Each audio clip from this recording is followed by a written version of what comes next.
Welcome everyone to today's event. So yeah, today we've got a real special event.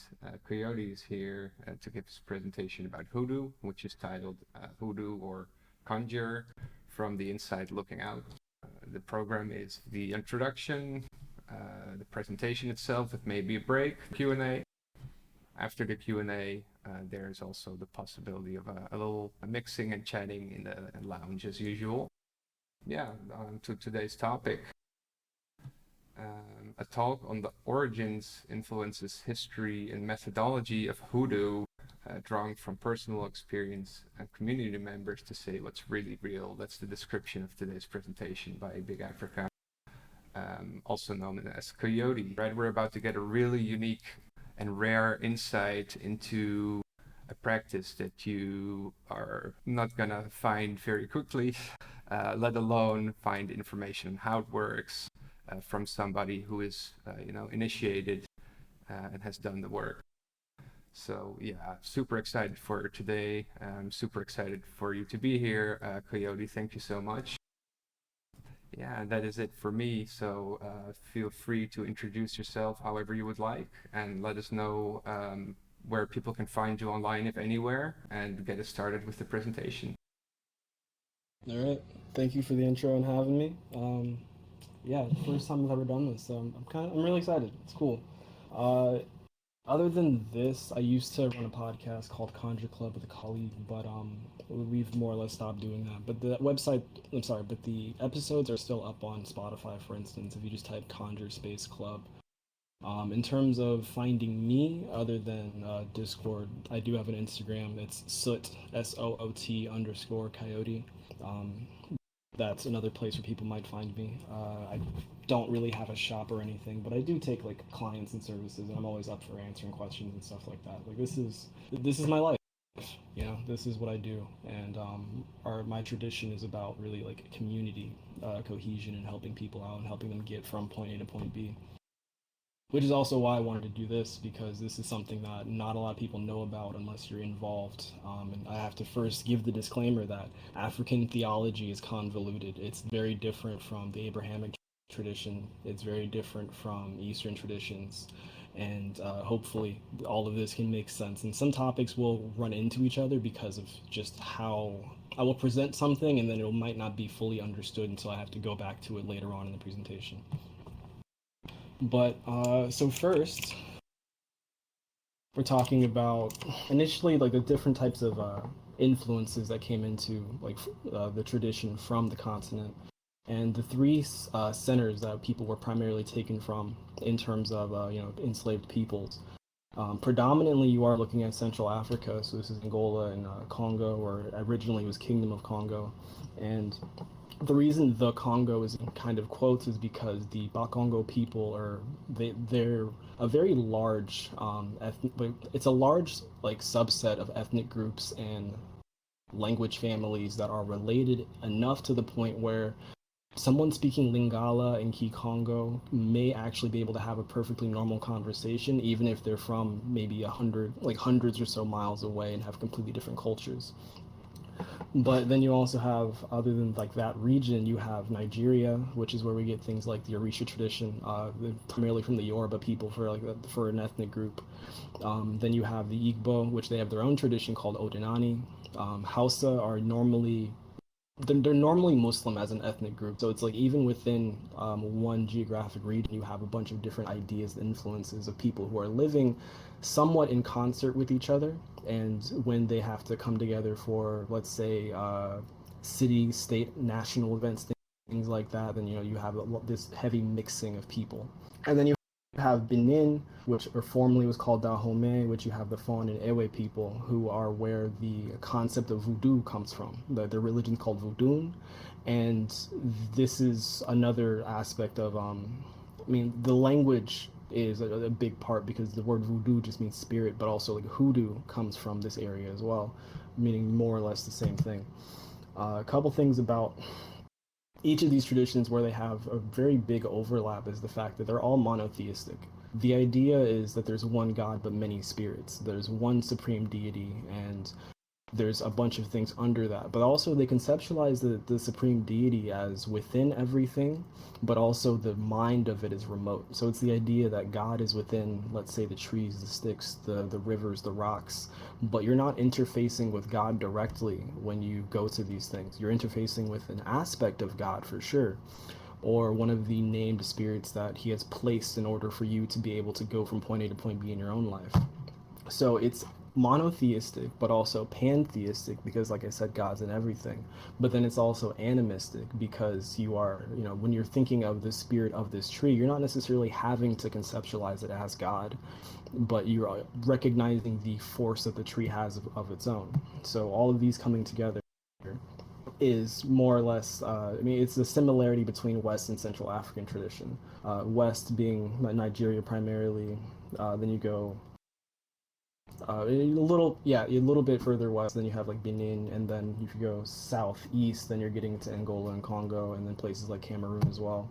And then the two ethnic groups for the Central African portion, you have the Baka, which is another Bakongo group of pygmies that lived in the forest. And these people are intermixed amongst other Bakongo people, and they have their own kind of insular societies within them. They still interact and contribute to the larger society, but they still kind of keep to themselves, which is what you find often in this. A lot of what Africa is as an understanding of the intermixing of peoples is that it's drawn up on ethnic lines. So you'll have completely different worldviews that agree on the base quality of the world and how reality came into fruition, but the language surrounding it's going to be different. The Nigerians, well, the Yoruba, to be proper about it, they consider their god Olodumare, but also this is a Trinity god because you have Olodumare, Olofin, and then you have Olorun. And there's three manifestations of this, but it's still monotheistic because it's one God, same concept as the Trinity in Christianity. You have the Father, the Son, the Holy Spirit. But then you get to like Benin, so their supreme deity is Nanabuklu, which is conceptualized as instead of a large male spirit or even a trinity, it is then instead a woman who gave birth to all things. And then you get to the Central African portion, and they conceptualize God as Nsambi. But in all of these traditions, there's no shrines for God. You can pray to God, and that's perfectly fine and acceptable, but you don't expect God to do anything necessarily. You expect, if anything, for a intermediary spirit to pick up on that, and then they're the ones who act it out. So then we can get into what is understood as, well, I would normally tell people is the stratification of tradition. So you already have these ethnic groups living together in different regions within a country, but then you get into like, okay, well, what is conceptualized as religion? So on the broad scale, you have national religion. So let's say you are in Yoruba land, and the Yoruba, they're Orisha practitioners. They practice this thing called Isheshe. So you understand who the Orisha are, which are spirits from there, because you happen to live in Yoruba land. But what if you're in a specific region that has one of the Orisha?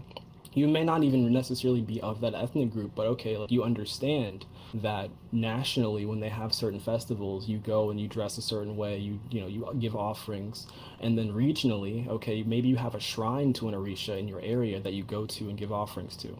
But then you get to the ethnic portion of you might not be Yoruba, you might be Igbo, like I mentioned before. So you now have your ethnic tradition that operates within the larger Orisha tradition in terms of your area, the country you live in. And then further, you get to things like familial. So even though you might have a pantheon of sorts of spirits you could go to, your lineage generally will dictate the types of spirits that you're going to be introduced to, because let's say you have a family of metalworkers, then okay, then you're likely going to have a specific spirit of metalworking that has been taking care of your family for maybe decades, if not centuries.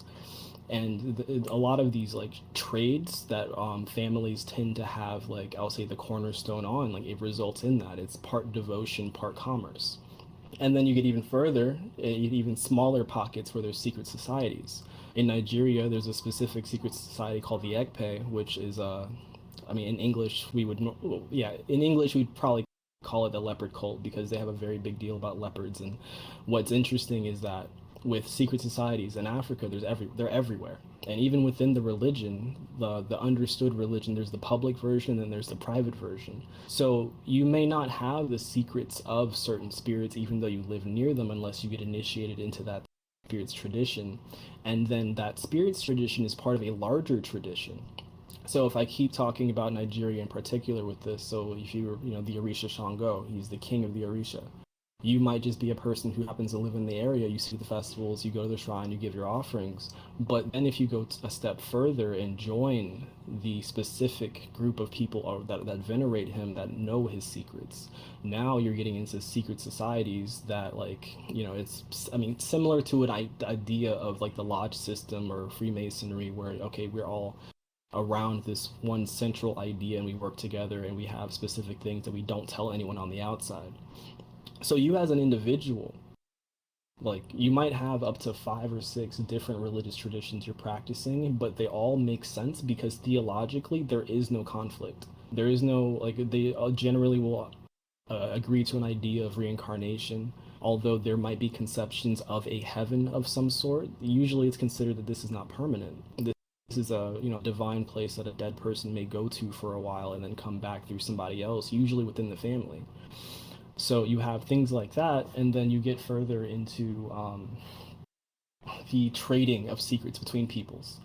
So, like, in the sense of, oh, you go to the market, you meet someone from a different group, and oh, they say they venerate this spirit. Okay, well, can you teach me some things about that? You might have to pay some money, and that's expected and normal in African traditional religions because, priests, practitioners have to eat and pay bills and taxes and things like that.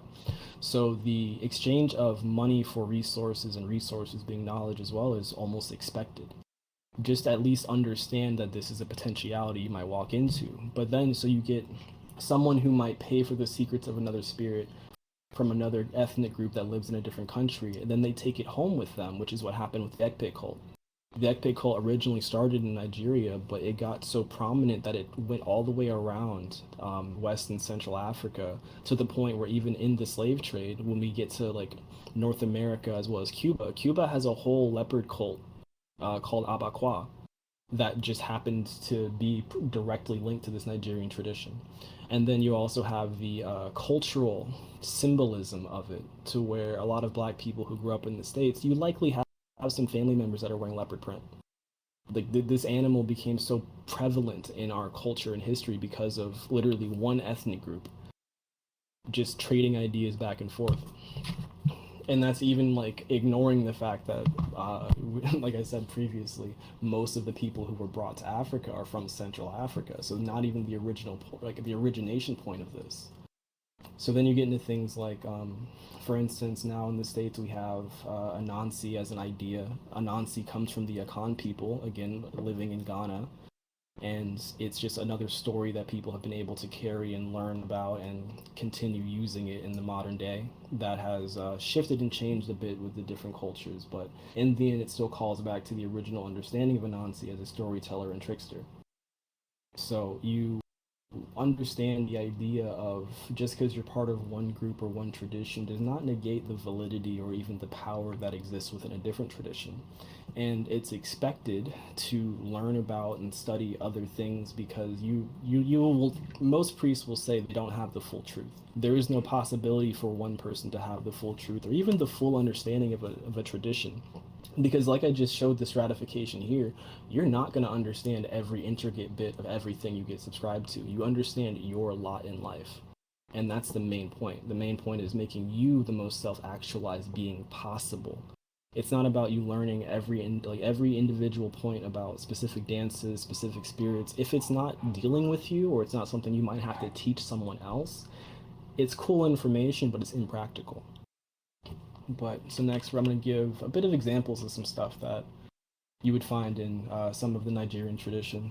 So I just want to make sure the juxta. Yep, perfect. Okay, so in the top left, you have the Orisha, Babalu Aye, who's indicative of sickness and leprosy, and also this spirit did transport over to Benin as well.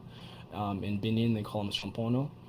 But they have the same conception of a spirit who's riddled with sickness because of his own misdeeds, but because he understands sickness so well, he is now the great healer. So anybody Anybody who is initiated to his understandings would then become a healer or live within some type of society that's their main job. On the right, you have a shrine to Obatala. The idea of iconography is pretty prominent in African traditional religions. The idea of the fetish, so to speak, because it is a point of power. It is a point of connection. It is a point of point of connection, point of contact. You are pulling something from, on one level, the natural world, as in the material, but also the immaterial, and you're giving it a place for you to hold concert with it, to hold audience with essentially an aspect of God more directly. And then in the bottom left, you have Egungun, which is this is a little hard one for I'd say to explain at times, because it is often understood as an ancestor cult, so to speak, but it goes a bit further than that, because it might be so far as you were born into this world, you had certain connections with other spirits that you might not have been related to in the like a familial sense when you were dead, but maybe it was an old lover, an old lover, colleague, things like people you had connections with. So Egun is usually understood in the West as ancestors, but it's a bit more than that. On the right, you have a bunch of Shango priests. They were going to a festival, and I thought the picture was a good display of the importance of ritual dress in these traditions as well, because it's not just about knowing the songs and knowing the ingredients and things like that. It's also like being fully immersed in it. This is not something that you do on one day and then drop it. Like, this becomes your life. This is your way to life. And then in the middle, it was an idol that I found that I thought was just another good display of how important iconography is, because of the amount of work that people put into these things. These are usually made by people who this is all they do. Like, they have their entire livelihood, and their families are supported on making religious icons, because these are big deals. Next, we get into Benin. And then with some of these, so the top right is my personal favorite. It's called Zongbeto. So it's this like reed tent of sorts that they would there's a dancer in there, and it would come up and it moves in very odd ways that looks almost like unnatural, and it chases people around, and it's a really like fascinating festival, because they'll even play tricks, so to speak. Well, they'll open it up and you'll see no one in there. And there's so many videos of these that run around and exist, and it's hard to ever find one with the dancer actually inside of it. And whether or not there's a dancer in there, it's it's left to be known, but it's still fascinating. But then you do have the top left and also the bottom left, the ideas of the masquerade dress. So these are people who are dressing as the spirits, and because a lot of things that people see and likely don't understand as well with African traditions is the concept of possession. So the spirit coming into the practitioner and using their body for work, for blessings, or anything of that sort, because that is like the main alignment. That's the point in a lot of these traditions, for the spirit to do work. We are, of course, venerating these spirits as a means of devotion, as if I have great respect for you, but also we expect some type of return on this. This is not something we do just because we say we should. If it does nothing, then its veneration will stop. That's generally how this goes. So people will often, they'll get into things like ecstatic dance, and they'll have drums, songs, and then the idea is that the dancer is calling down the spirit so that the spirit can take over and then give further blessings to them in the community. And this is very prevalent throughout all of African traditional religions, and some of which have been kind of pushed to the side a bit with a bit of modernization. But it's such an integral part of the technology and how we interact with these spirits that it's a little sad to see it go in some traditions. But what is also fascinating about that is when certain traditions start to drop this specific aspect of the practice, then the revelations from the spirits tend to dwindle as well, and then eventually that tradition fades into obscurity until somebody else picks it up the right way. So we have to understand as well, our religions are not owned by us. They're owned by the spirits. We are using this as an interface for the betterment of us. They don't need us necessarily. So there's certain things that they require of you in order to, continue blessing you and your community. And if you don't follow those guidelines, in some cases, they'll just completely stop contact entirely because you're not upholding the deal. The deal being you uphold the tradition, you help your family out. If somebody comes to you and they need help, and if you have oaths and the initiations for this, there's a certain type of decorum expected of you, and they're the ones who set the rules. Of course, people can change things here and there, but in the end, most of these traditions you can't even join if the spirit says no. And if you do, then usually there's problems for the initiate as well as the priest who did it because they're breaking the rules. The protocol is a big deal, and protocol is 24/7. This isn't like eat, sleep, pray, whatever you're doing. If you have certain taboos or oaths or obligations, you better recognize like specifically what you're doing and why you're doing it. And other than that, another just display of the iconography in the middle. Because I think the symbolism is just important for people to see for how different it can be amongst these cultures, but still have some similarities. So next, we get to, like I was mentioning before, Kongo in quotes, because of just the wide spans of peoples that you end up coming across that are from this like central Bakongo group or related groups that happen to speak similar languages and have similar history. So in this one, we have on the top left, we have a priest, or they would call the Nganga, which would be like a ritual expert, somebody who knows very intricate secrets about certain spirits and is able to affect changes in people's lives. And they would go through, in all of these cases, priests go through rigorous training just to make sure they can even like hold the title. Because the understanding with holding a title is that it's just the beginning. You don't hold a title and suddenly you have everything. No, like you hold the title as license to learn more. It's like I'd say to a degree it's like having a license to drive a car.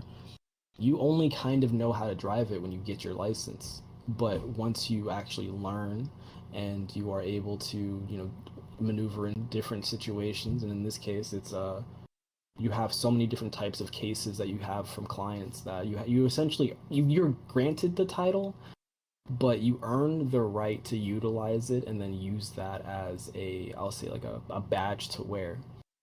If you just got initiated and you're holding this title and you want to like be proud and bang your chest, then your elders are going to laugh at you because you haven't done anything yet. You're still a child. You don't know what you're talking about. You haven't helped anybody yet. You haven't really like experimented and found something out. You're still very new to it. On the right, there is this is my personal favorite representation of one of the shrines. So like in Congo tradition, they're called Nkisi, which means spirit. But the top right is this thing called Nkisi Kozo, and the idea is that it's a two-headed dog that is transmitting messages from the other side to you, and also acts as a defender. And the reason for this is because the Basenji dogs that they style these things after, they don't really live in the city, they live in the forest, but they go from the city to the forest back and forth, and the forest is conceptualized as the land of the dead. So it's and then also these dogs don't bark. I mean, the Basenji in particular, they kind of do like it sounds more like a tornado siren. So you have this very alarming dog, and they kind of saw that, then thought to symbolize it in this spirit that they have, which is it's my personal favorite because of all the historical implications that go along with it. The bottom left, you have this is a festival of some practitioners going around playing drums. In the middle, that's another version of the Nkisi. These are generally like permanent spirits that practitioners are working. It's usually carved by someone who comes from a family of carvers, and then it is filled by the priest for whatever purpose it is. And a couple things about in terms of like I think the most jarring thing about these is like the nails that you find in them. And this is not the same idea that people usually conceptualize as like voodoo dolls, where you're nailing things to harm some target. But the nail is used to cajole and wake the spirit up so that it understands that there's work to do. So if you see some of these that have been used for a long period of time, like if they have a lot of nails in them, that means that was a very effective spirit.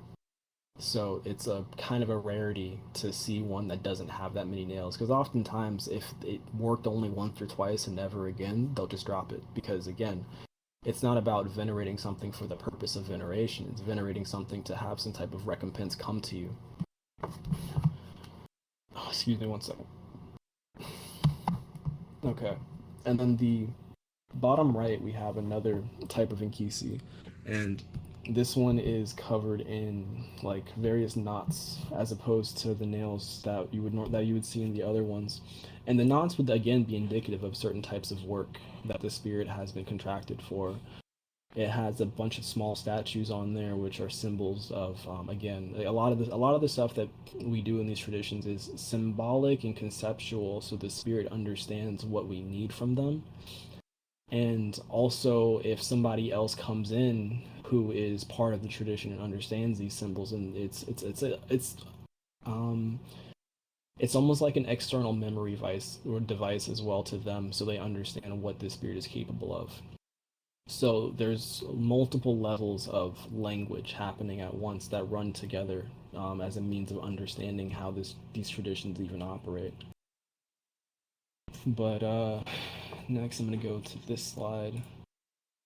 So then you have all of that and the different iterations of what it means to be in a religion, and then you get to the New World, and all of these different cultures are coming together. You've got people from all walks of life who have seen this one way or another, and then at least at most they can all agree that okay, there's one God, there's many spirits. Okay, we have that.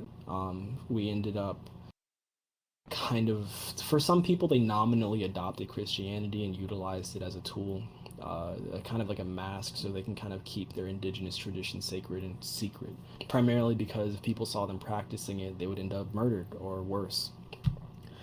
But one thing that is interesting as well is that even during, well, prior to the slave trade, the Kingdom of Congo, for instance, was a Catholic nation, at least nominally, because the king at the time had a great relationship with the King of Portugal, who was a Catholic, and he even changed his name to the same name as the Portuguese king and changed the whole nation to Catholic. But people were still using their practice that they were already born into and doing. All of these secret societies like the Ndimbo and the Nkampasi Society, they were still doing their work, but they would add aspects of Catholicism and Christianity to it, because they're thinking like, oh, you guys have a spirit that intercedes on your behalf for certain, they're finding ways that they can utilize that in their own lives. So they would even go so far as adding crucifixes to the Nkisi statues. And there's a image later on that I think, yeah. There's an image later on that I have that kind of showcases one of the aspects of why that cross is utilized in that way. But other than the monotheism, and regardless of what you call, your religion, what you subscribe to, they're still thinking like there's one God, but God is remote. So you get these people who are baptizing people now in the idea of these like black churches that are still holding on to their indigeneity, their Africanity, so to speak. And instead of like praying to Jesus when they baptize someone in the river, they're praying to the river, because the river itself is a spirit. So why not do that? This is how we operate. There's always going to be aspects of ancestor veneration. So even in the sense of maybe God is remote and you can't reach him, but you still venerate God to some degree because God is the first ancestor. You always give him a nod just because he happened to be the thing that created all else that exists, and he's the reason you exist in the first place. And then with the ancestor veneration, you also get into things like cultural heroes or people who are paragons for the people or the faith. It's the same concept to a degree of how Catholics have saints, right? These are people who lived and they did something that was good for the people, and because of that they deserve some level of veneration. They exist on the other side of things in the immaterial world, and they're still looking at and helping us in our day-to-day lives. So usually you have like a place for them, some type of altar, some type of corner of your house, maybe at a specific tree, or if you're able to, you go to the graveyard itself, or maybe you collect dirt from the graveyard in order to bring home, and then now you have that point of contact. But one cultural hero that I think really anybody in Hoodoo knows about would be High John, High John the Conqueror, who is conceptualized, at least like people are trying to trace the history back on him to a specific person. And the best that I have would be Gaspar Yanga, who, well, that's what the current consensus is. And Gaspar Yanga was a man who held a rebellion in Veracruz, Mexico. And one interesting about that is like, okay, well, that's Mexico, and how did that get to the United States? But people who were living on these plantations were transported back and forth to different plantations. So at the time, Spain owned both Mexico and I think Florida had been purchased before this Gaspar Yanga rebellion had happened, but people were still being sold back and forth between settlements, between countries, and things like that. So the story spread. The idea that there was an enslaved African from Angola who decided he was going to, take what he thought was his, right, his liberation. A lot of these traditions, when they get to the New World, they have to be utilized in such a way that you have somebody over you who you need to deal with in some way, shape, or form. Whether that be the soft route of protection or whether that be the hard route, like the rebellion that happened in Haiti or the multitudes of rebellions that happened in the United States, like Nat Turner and Gullah Jack, they did theirs. Well, Gullah Jack was more of a conspiracy. That didn't exactly happen, but Nat Turner did his rebellion, and we had multiple of them that were initially started by religious revelation. And in some cases, these people were nominally Christian, where they're maybe Methodist or Baptist, but they were still holding on to the African theology that revelation can come at any time to anyone. And especially if you're working in one of these traditions, you expect revelation to show up. So even with like the Nat Turner rebellion in particular, there was an eclipse that happened that to him he saw as God letting him know that it was time. So you have the idea of God as a facet of nature showcasing you when to move, which then you get into things like spirits of place. So you have the idea of certain forests might have a certain type of ecosystem, not just the physical ecosystem, but the spiritual ecosystem. Certain parts of your neighborhood, maybe they're haunted because there's a lot of gun violence. Maybe it's maybe it's just a very nice place where it's got a lot of fruit trees, and the spirits there are very nice and sweet and chill, and you can go hang out there and ask for things and make deals.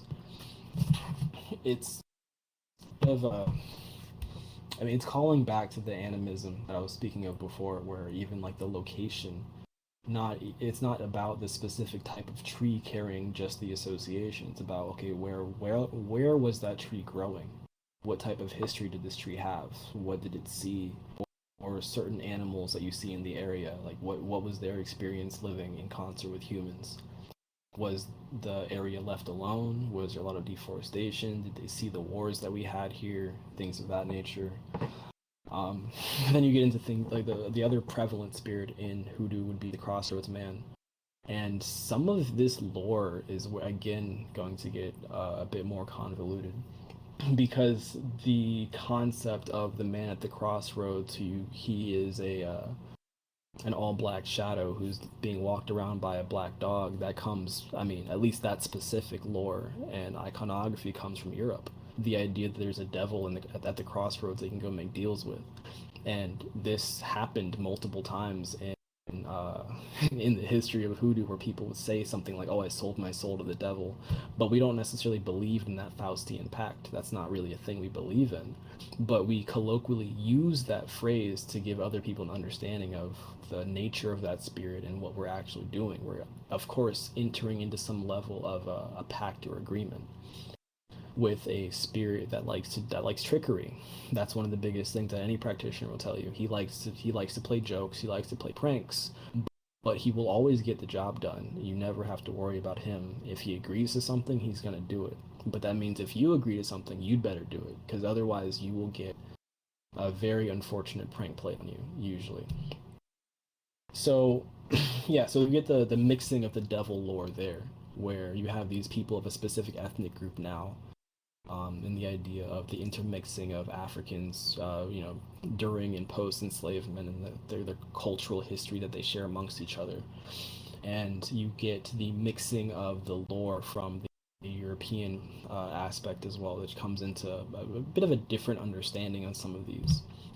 But then you have also concept of Simbi, which are nature spirits.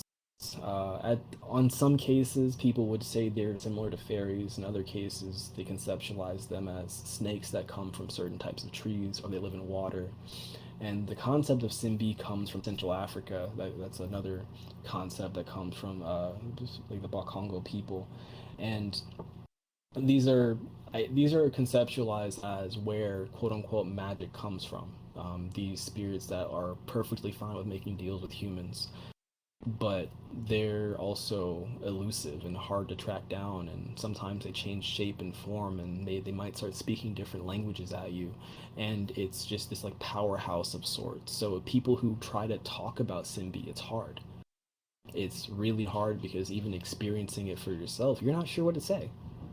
I've got a specific experience where I was in a forest and I had done some work, and I remember a specific black dragonfly came to me, and I've never seen a black dragonfly, so I already thought this is weird. And then tried to like get my attention and lead me further into the forest. And I was like, no, no, no, I don't know what this is, but I'm gonna at least hold this experience with me for the rest of my life, because there's a sense that you get that something's off. Usually that's a Simbi spirit, usually, and I wouldn't say they're tricksters in the wholesale sense. I think that they just have a completely different way of operating that we as humans don't fully understand, and probably will never fully understand. And I think that's fine. Uh, I think it's perfectly fine for them to have this kind of like weird interaction with us. But then we get into concepts of like magic, and what like how does that actually work? So on one case, you have the idea of thaumaturgy, which is sorcery, usually being done under the power of the practitioner themselves. And this is anything from like baths. I mean, because sorcery usually has a negative connotation, primarily because it's directly opposed to the idea of theurgy or getting closer to God. Instead, with thaumaturgy, usually you're going, like I said, going under your own personal power, welling it up within yourself, and then imparting it upon something. So things like petitions, you're not necessarily petitioning a spirit to do it, you're more or less petitioning the universe to grant you what you want.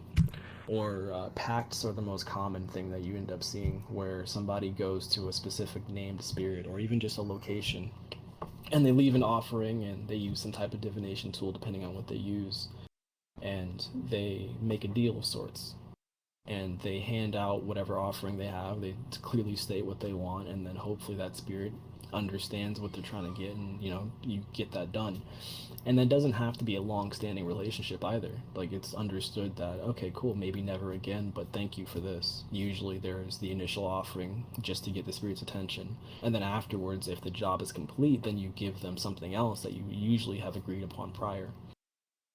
But then you get into theurgy as well. So with some people who are nominally Christian, some people also adopted it wholesale. So they were using the Bible and prayers from the Bible, ecstatic prayer dance, and things like catching the Holy Spirit in Baptist churches in order to get closer to God. And all of these routes are also completely viable. There's no real like theological issue with any of these routes, because all things are considered aspects of God, so they all work together in concert. There is no conceptualization of like an actual devil in our traditions, because it's like, how is something going to oppose the most great thing that ever exists? How is that possible? If anything, it's just acting within its design. We don't conceptualize a lion as evil for eating gazelles. That's just what it does. So if a spirit comes around and it plays pranks on you, or it does something malevolent, that's just what it does. Like, we don't really get into the idea of moralizing just the conception of certain types of spirits, which usually the morality and ethos, which is the final point, is delineated by your lineage. If your family operates within a certain way, or if your teacher operates within a certain way, and you've taken oaths, or maybe you just have the understanding that you need to uphold this as they would uphold it, then you're going to act within a specific guideline or the bylaws of that relationship. And this is the same sense with, like I was saying before, the religion. If you're working it as a religion, it's owned by the spirits. So the rules of which that they set, you follow, because if you don't, then you're out. One way or another, you're going to be kicked out. So this gets into questions of, this is a common theological question, where it's like the question of evil. Like, and what does that mean? And, you know, for us, it's very subjective. We very much operate on moral relativism, where it's, you know, what is the situation? What is your justification? And do you have the license to do this in the first place? It's less about morals and more about the logistics of getting something done, which is something that I think runs counter to a lot of other traditions, to where there's the idea of objective wrongdoing. And we don't really have that, so to speak. We have subjective wrongdoing in the sense that we've agreed these are bad ideas. But since we already say that God is remote, we can't check if he cares or not. We're not really going to think to do that, because we understand that, well, why go that route when the more practical route is going to a spirit that I'm in a relationship with of some sort? And they say, if I act within these guidelines, we're good. So if they say don't do it, which is often what people do, they'll go to their ancestors for advice. Hey, if I do this, is that okay? Okay, maybe not that. Okay, well, can we do something else? You're essentially externalizing your morality to a degree.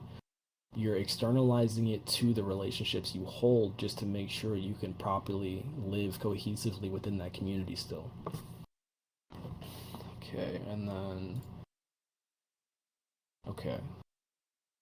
Okay, so next we have some historical figures that are important. I mean, not everyone's an anthropologist or like a big historian in this, but some people that I think are pertinent to at least discuss, at least give a nod to during this, as people who we would say are quote unquote hoodoo saints, paragons of the people, paragons of the faith, people who have really like stepped up for the tradition and done something great with it. First, you have Aunt Caroline Dye, who was a seer and root worker. She was taking so many clients in her day that her house would be backed up with cars. Her family would end up having to, like, well, I won't say having to, but they decided that they could, you know, since people are waiting for so long, they would even have time to make full meals for these people and feed them. And she was very prominent, and people would swear up and down that she was like the reason they were able to get from point A to point B, like I mentioned before. That's really the whole point of this. It's about the result. And she became a very prominent worker in her community. You've got Gullet Jack, who was a conjurer as well as a preacher. He had planned a rebellion with Denmark Vesey in South Carolina. There's a lot of interesting stories about him, like one of which being that he told the fighters to have a crab claw in their cheek as a means of protection. Then you've got Frederick Douglass, who was born into slavery, and he had used mojo bags, the idea of there being a satchel of herbs, maybe different types of dirt, sticks, maybe even animal parts in there. And he had a mojo bag on him that protected him from being beaten by a slave master, and it's something that he wrote about in his life. You know, just like a bit of a nod to this is the reason that he at least would believe that there's validity to it, because it worked in his life. It's about the result. I mentioned Gaspar Yanga before. They actually have a settlement in that area of Mexico that's named after him, and they've got a big statue of him too now. It's a really cool statue, really cool statue. But also what's interesting with that is that, like, there's this herb that's associated with High John called the Jalapa Pomia, which doesn't grow in North America. It grows in Mexico, but that's what we would call High John root, like the real High John root, and that's what we use in our tradition.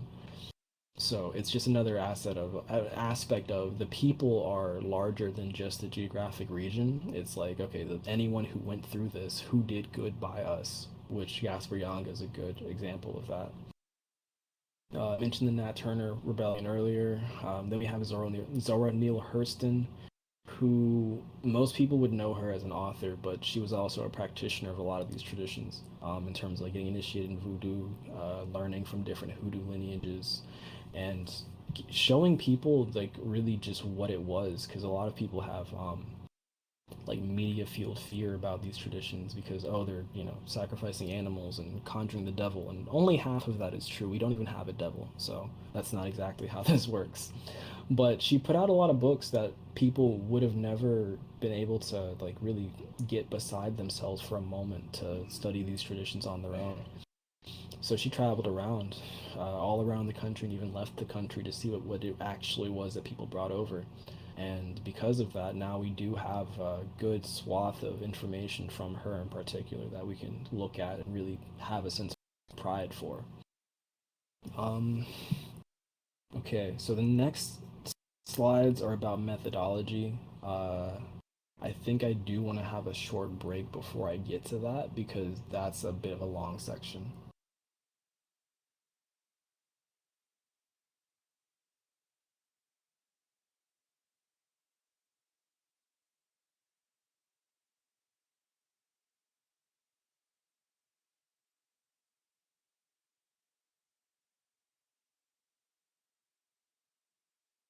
So next we get into the methodology. It's understood within Hoodoo that there's technically three things running. You have some people who understand Hoodoo as a more ecclesiastical form of it, so utilizing religious aspects of Christianity in particular. So then we get to root work, which is working with the natural implements and that animistic sense of each thing having a spirit. So going so far as waking the spirit of, let's say, chamomile up if you're using it for some type of work.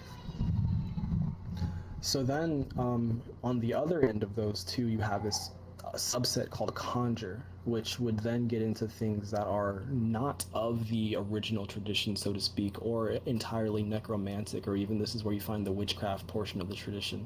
Because every religion has concepts of witchcraft. There's no way around that. There's the understood orthodox, these are the things that you should do, and the other stuff is, I wouldn't say fully taboo, because again, we understand God is within all things, but it's not things that everybody should be doing. So conjure is where you get a specific subset of people to usually they're born for that, or they've found a teacher who's able to bring that out within them, that kind of thing. So within the methodology, you have the idea that everybody has seen of the mojo bag, this type of satchel that has a bunch of different herbs, sticks, dirts, maybe even bones in there. And this comes from almost directly from the Nkisi tradition over in Central Africa, because we conceptualize this as creating a spirit that has a purpose. And this is why I put Minkisi, which is the plural of Nkisi, in there. So this is a very large part of the tradition that a lot of people that's their first introduction. Maybe they go to a practitioner and they get a reading done, and the reading comes out that they need a specific type of push in their life. So then the practitioner goes and creates this satchel for the person. It's essentially a spirit of sorts with a job. It's got a contract, and then there's also the aspect of feeding the spirit, which would then be different types of foods you offer to it, maybe a type of fruit, maybe certain alcohol, using tobacco, anything that the spirit really wants or requires to continue doing its job. Then you get into things like talismans, which are usually brought from the Solomonic tradition, and that and grimoires come into the fray in an interesting manner, because around the time of emancipation, as well as around the time of the civil rights movement, you had a lot of Jewish pharmacies in black neighborhoods, and if certain people were leaving the plantation going into cities, they didn't have access to a lot of the medicines that they were getting from the root workers anymore. So they would go to these pharmacies, and the pharmacist would say, okay, well, what do you need? And at the time, this is when people were mixing the medicine right there to hand to the client when they came back. So they would be giving these people like old traditional recipes from plantation medicine, and then they would be in the pharmacy, so they're looking around like, oh, you guys have you have this prayer candle. That's interesting. What's that about? And the Jewish person would talk about where it comes from in their tradition or what it's used for. So then the person would just buy it, because why not? You say this has power. Let me see about that. Let me test this to see if it works the way you say it does. And if it does, cool. Now I'll look at other stuff. So this is when you get into the different books of Solomon that come in. The two grimoires that I think have the most prevalence within Hoodoo, you've got the sixth and seventh books of Moses, which has a bunch of different tables of spirits that every Hoodoo at least knows about. They may not have it themselves or use it, but they at least know it exists.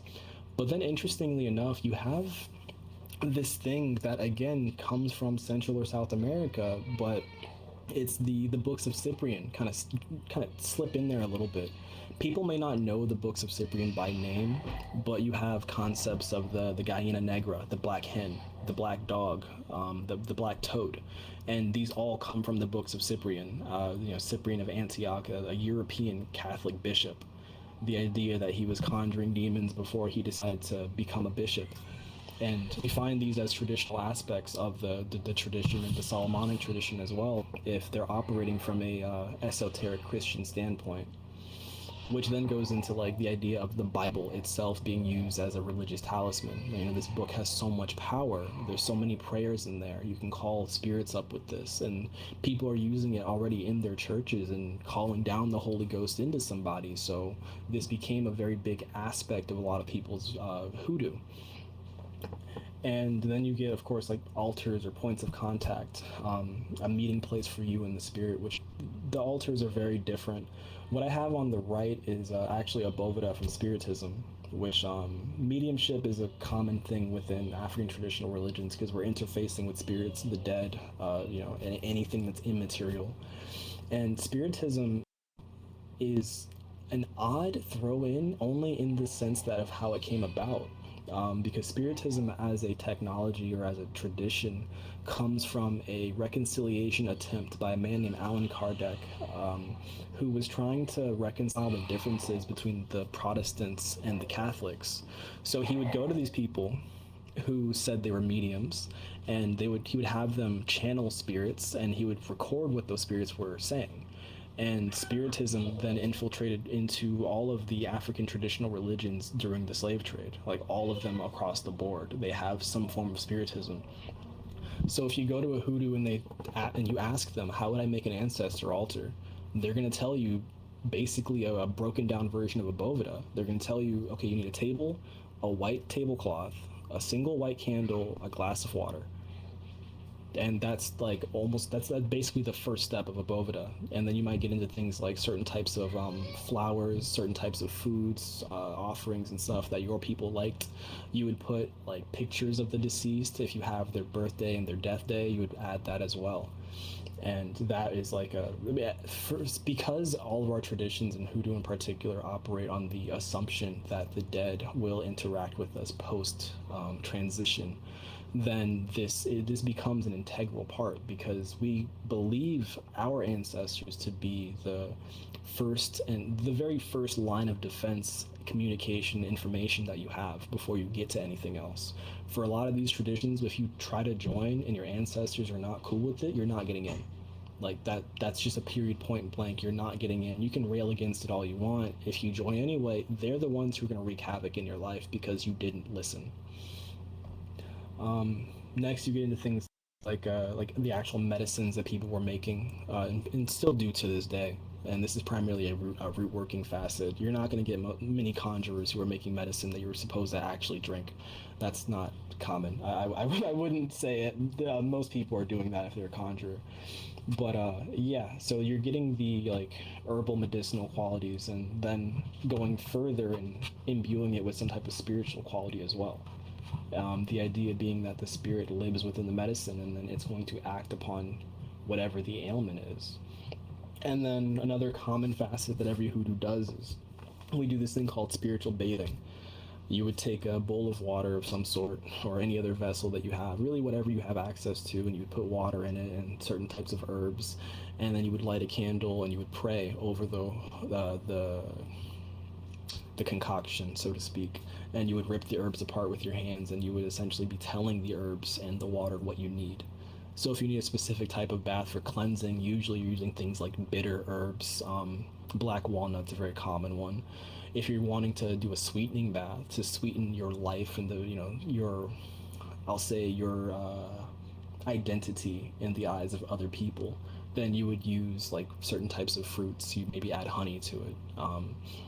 If you want to do even like protection, that might be like kind of odd in some cases, because you might actually put some like thorny things in there like roses. But once you're actually taking the bath, some people will just strain the herbs out and then just use the water. But as you're taking a regular shower and then adding this to your shower as just another aspect of it. And it's usually recommended to do this regularly. I've had a friend of mine who I was talking to about something, and she's from a different tradition, but she was telling me that, she was having some difficulties in life, and I was like, well, when's the last time you took a cleansing bath? And she literally looked at me like I was crazy. Like, what do you mean? What? I've, of course, banished and cleansed, but I've never done that. I'm like, okay, try this. And then because she cleaned off whatever spiritual dirt she had collected from her day-to-day life, the petitions that she put into some spirits years ago started to come through. Because it's not just about the capability of the spirit to do the job, it's about your capability to receive whatever they're trying to give you.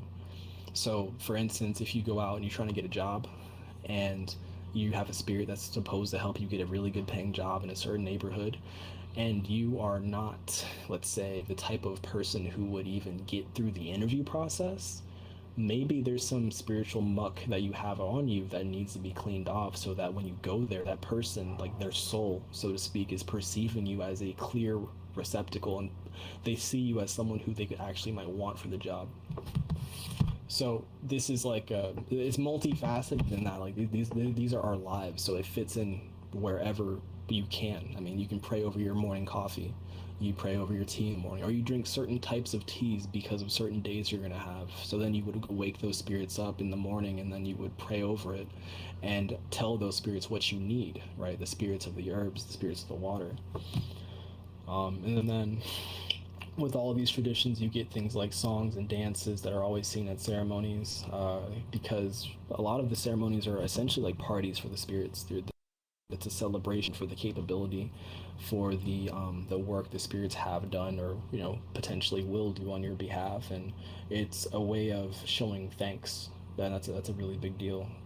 In terms of like hoodoo in particular, there's a lot of blues and jazz songs that have certain connotations, or even explicitly talking about the Crossroads Man, for instance, because the Crossroads Man, even though he's a really wild trickster, he's also associated with music. So oftentimes musicians would go to the Crossroads and they would make a deal with him saying, hey, I'll give you this if you help me with my instrument. And then people have had whole musical careers based on just that one agreement. I can't remember his name off the top of my head, and it's going to kill me, but I want to say it's like Bob Johnson. But yeah, a blues guitarist who supposedly made a deal with the devil, so to speak. And I already mentioned, we don't have a devil, so it's not really the devil, but the man at the crossroads. But, made that deal, and then he became a prolific blues musician. And the next, of course, like we have the symbolism is probably the most complex part of it, and there's some pictures of my own work in the next slide, but a lot of how we use symbols, the signature of the spirit is understood as a portal for that specific force to come through.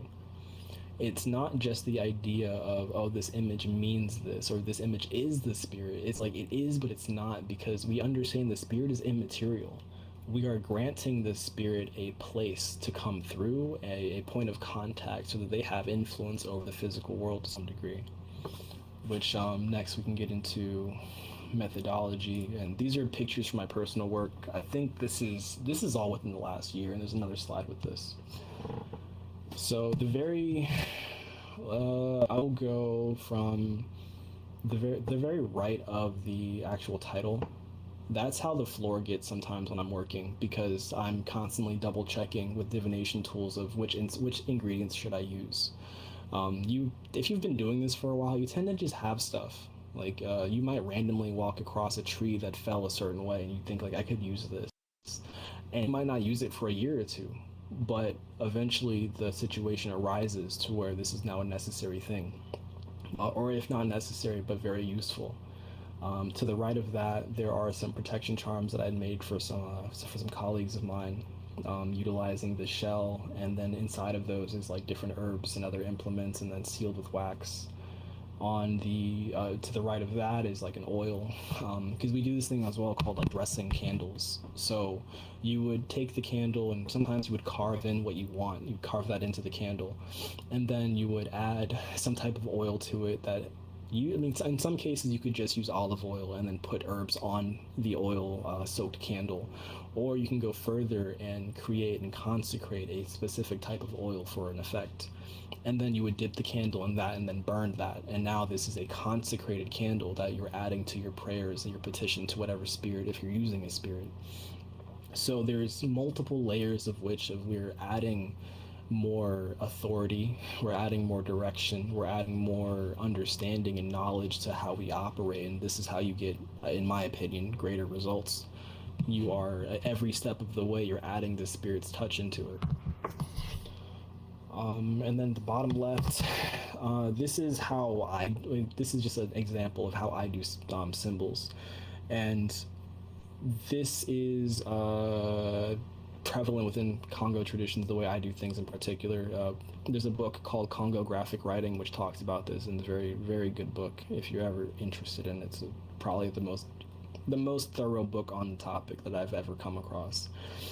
But the idea here is the same concept of you're calling forward a certain type of force. And I won't go through and read what the symbols mean, but this is the one method of working it. And then you could place like a candle on there as like a beacon for the spirit or the force to come through. And then you interface with it with some type of divination tool, or if you've got good mediumship skills, then you have that conversation directly. To the right of that, we do have like a statue of one of the spirits that I have. And then to the right of the statue itself, there's one of my cauldrons, that's where one of my Nkisi live. And this would just be like an example of having a conversation for certain types of works that, I wanted planned out. And under the flame is like the same chalkboard that's to the left, but it's got different symbols written on it. And honestly, buying chalkboard paint was the best thing that I ever did. That was the best thing, because now I have something that I can continuously use, and then through its use it becomes further consecrated, because I'm having various spirits come through it, so it's in itself kind of a holy relic. And then we get into my specific form of divination, bone throwing, which is not common in ATRs. At least it used to be more common in Hoodoo in particular, but it started to fall away, and I'm not entirely sure why. But there are these people, these Sangoma, which is like a specific group of people that live in like Central South Africa, that they utilize the same thing. And you even find this in European traditions of magic as well, called sortilege. Very fascinating. But it's also probably one of the most complex methods of doing divination, because it's not in the same sense of how you have tarot, to where everything means something in particular. With bone throwing, everything means something in relation to both where it fell, how it fell, and what it's next to.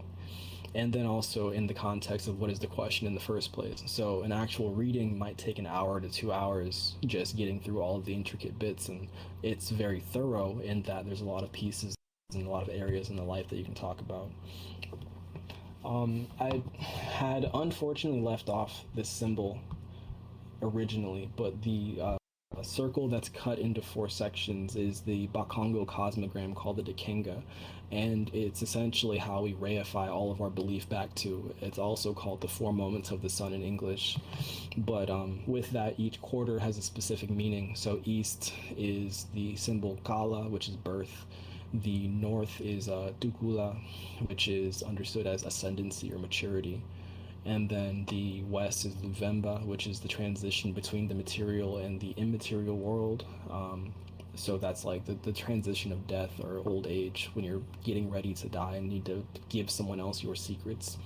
And then the southern point is conceptualized as Musoni, which is where the ancestors live. That is the height of the land of the dead, or the land of the spirits. And you can also use this to talk about time as well. So you would have the east being 6 in the morning, north is noon, then you have 6 at night and midnight. So the idea being is that when it's noon in the land of the living, it's midnight in the land of the dead, and vice versa. So other ways of getting the work done. So if you're working at night, if you decide to work at night, particularly midnight, then this is the idea that the dead are very active at this time, because it's noon for them.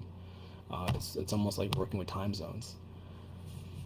But next we do have, to the right of that, this was a specific herb concoction I used to consecrate some divination tools that I was using and sending out to some people. Because again, we're washing, consecrating, praying over almost everything that we have. Nothing that is a tool is understood as being inert. Everything has its own quality that we're trying to bring out and bring forward. And then next, some more methodology. The top left is a protection charm I had made for a friend of mine, and it's in a black walnut because it's not just protecting but cleaning away problems. And she wouldn't have an issue with me like talking about this. So what the story with this was, like, she had gotten out of a bad breakup and she was just not sure what to do. So I was like, okay, cool, I can give you a reading, right? We can at least chart out a course from today to tomorrow and the rest of your life to see where this could go. And towards the end of the reading, the spirits were recommending that she not only get a cleansing bath done, but also a charm of sorts made, because the breakup had left her with some really with some serious issues in terms of how she sees dating in the world now. So then the bath would clean those away, and then the charm would protect her from those things creeping back into her life. And then a couple months later, now she's in a relationship she's happy with, and now she has a better life. And I don't want to say it in the sense of like, oh, like I did that myself, because really it's the spirits, right? It's that they were the ones who allowed me to help someone, and also someone important to me. So this is another reason why this is my life. It's not just me and my family. It's some people that I happen to come across in my day-to-day life, or people I've known for years. To the right of this image, we have actually my family Bible that my dad inherited from my grandmother when she died.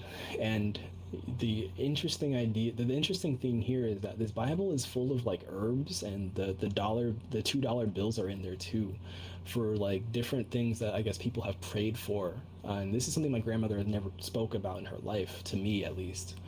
But it seems like she had made like my dad and my uncles like use the Bible as a talisman. You place certain herbs in there next to certain verses because you want this quality in your life. You're using it as a prayer. You're using the power of the word as a means of getting the spirits on your side for certain things. So for me, it's something that I had read about, but I remember when I went to his house one day and I started flipping through it, and I was like, wait, this guy has no idea what he has.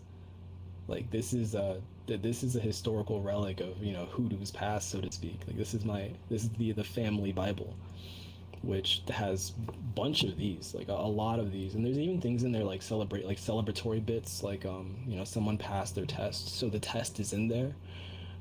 Someone had gotten like their first paycheck, and it was put next to a specific verse about abundance and prosperity, so that this is just a seed for more prosperity to come into this person's life.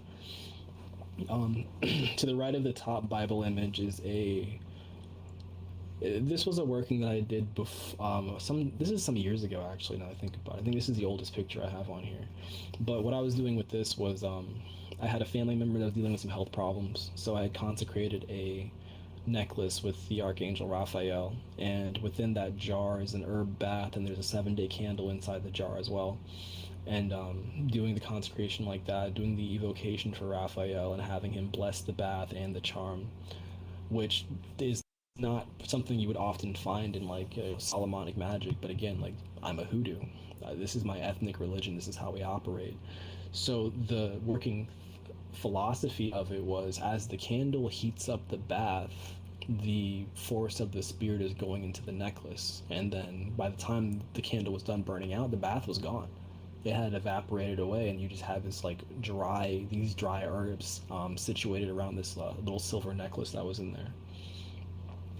And then to the right of that, we do have a so the outside casing is an avocado skin, because avocados are really like, and in modern era, avocados are kind of like a luxury item. And this was a working or a petition to help a friend of mine get a job. So inside of the little packet that's in there, there's a bunch of there's first a written petition. Usually we use brown paper bags, but it's a written petition, and then the petition itself is wrapped with herbs. I had put some oils on top of that too, and then I tied it together, said my prayers during all of this, and then sealed it with wax into the avocado skin, and then I took it to a tree. And then I made a deal with the tree, and I left the tree some offerings, and I said, okay, well, like, can you get this done for me? And then my friend got the job, so everything worked out. But it's further than just like doing the work in the sense of asking a spirit to do something. It's also like, what are you giving back? So in this case, you have a fully biodegradable, other than the wax, but like everything else is biodegradable, and it's a consecrated implement that you put at the roots of a tree, so that now the tree is not only getting general physical nutrients but also a spiritual nutrient, right? So you're adding value to the tree, and now the tree is then, and this again sounds hilarious if you don't conceptualize trees having spirits or any sense of identity, but this is how we operate. We're animistic, pantheistic, monotheists. Like, you throw all those things together and you get interesting memories and experiments. But in the end, it worked. It worked, and I was happy to help a friend out with that. And that's what a lot of my work kind of revolves around. Because in the bottom left, we have a protection bag that I had made for a client of mine, dealing with some situations. So I was like, yeah, sure, I'll help you out. So I made that for her, and then in the back, you do have one of my kisi. Next, we have. This goes back to a quote I continuously tell people: if the craft doesn't make you crafty, you're doing it wrong. Because I made these dolls myself. These are some bamboo dolls that I made with hemp as the string, and then I had bought the cowrie shells. And they took maybe like an hour or two to make each. And with this is the understanding of like how sympathetic magic works. You're using an effigy of some sort. So if I were to, let's say, use this to bless someone, I would do like a baptism, and then I would baptize the doll as this person. So at least for the moment of the work, the doll is the person, so to speak. So the idea of using image magic or fetishes for that purpose as well is also here. I think, at least in my personal opinion, this is more prominent in like European folk stuff, like the Cunning Man traditions, because you do have this in Africa, but it's usually not person shaped. Usually it's like the dirt from where that person lives, or like where they work, or things like that, if you're doing it in that manner. But next, so then that was the other picture of the banknotes in the family Bible that I mentioned before. And then the last one is like a consecration of the same spirit that's been shown in the cauldron for these other pictures. This is from last year, I think. I made him last year. And we have the 4 candles around the cauldron as the 4 moments of the sun, and calling through, God's force to imbue the different ingredients, the dirt, the sticks, the bones, even waters and herbs that I threw in there. And we also have the crosses here, even though I don't operate with any Christian implements today, but the cross is still understood as a powerful symbol. And this being a crossroads spirit, a spirit of intercession, the symbolism kind of marries itself to the concept. So we get multiple layers of this specific concept of intercession, the transit between two things, even to a degree like immateriality, because we get into the story of Christ, and they checked the tomb and he wasn't there. So there's 1,000 ways that these symbols can intermingle and mix, where for us the theology is still completely sound. And for anyone looking on the inside, it's like, okay, I don't understand what you guys are doing, but we understand it. Because objective God is not here, so we have subjective secrets that help us get what we need. That's kind of all I have to say with that. And then next we do have the learning. It's next to impossible to study these traditions without reading bad books, and I have read so many bad books in my years of research and practicing, and me and Tarot Reader Frog earlier were talking about having to unlearn things. So usually it's better just at least start pure. Read books by people who are of the community, who are of the specific group you're trying to research, who live this, and if they live this, hopefully they've been taught by somebody, like a physical person, and they have some type of receipt for their capability. So these are a few of my, the 3 that I put on here are a few of my personal favorite books. Flash of the Spirit is amazing because it talks about some of the ethnic groups that I've mentioned before and their influences in the New World. They have, the book itself is amazing.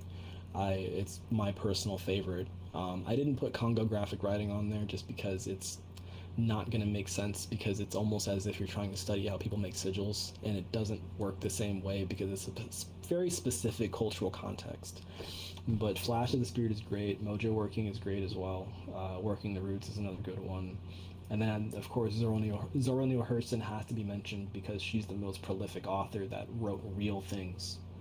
Um, and then, of course, in the idea of like, if someone were looking to practice these things, this is the most touchy topic in the tradition, because some people will tell you if you're not of this ethnic group, this is not for you. And some people will go the other route and say, well, if my spirits say you're allowed to be taught by me, then I'll do it. So this really depends on whether or not someone has political reasons for who they let in and who they don't, or if they have religious reasons for who they let in and who they don't. There is no right or wrong answer, because these traditions are based around lineage. Some people's lineage will not allow certain things, and some people's lineages will. But ideally, whoever you go to as a means of even just asking questions, it's somebody who's actually doing this as their day-to-day life, not someone who does this just to make a buck. Like, you genuinely want to find someone who loves this tradition so much that they would rather, like, they wouldn't want to do anything else. Like, people who are willing to just sit down and have a conversation about it for however long, and you ask all the dumb questions you want, and they never judge you in any way, shape, or form. Like, they're just like, yeah, no, this is cool, we can talk about this and get into it.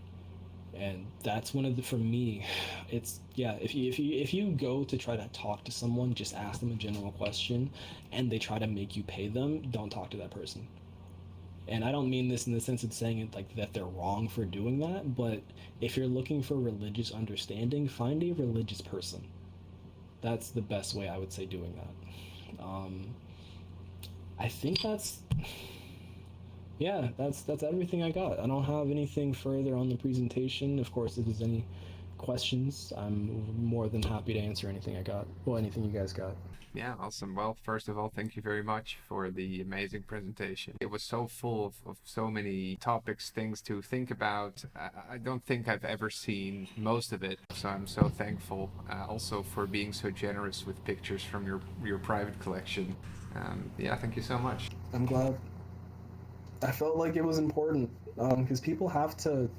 It's hard to conceptualize anything if there's no visuals for it. Yeah, And what better visuals than things that I've done myself? Because then I can actually talk about them without having to worry about, potentially stepping on someone else's toes. yeah. Again, if anybody has any questions, do ingredients ever expire? Either like actually or spiritually speaking, whether it's herbs or things that don't actually decay, like rocks or wood.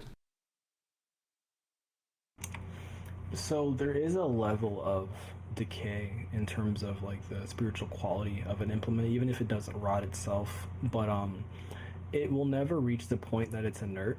So whatever you have, even if you've had it for 10 years, it's still usable. It's just it may not be as potent anymore. Usually with, like, for instance, like baths, for instance, you would want to use something fresh. Even it's recommended in Congo traditions to pick after sunrise, because then that's like when the spirits are waking up, so to speak. So fresh herbs are usually recommended for something that, like, a bath or a type of medicine, but you could still use dried herbs, or some people will, just as a means of preservation, will dry it themselves. Like, if I go pick something, I'll usually hang it up afterwards just so I don't end up with rotting leaves in my room.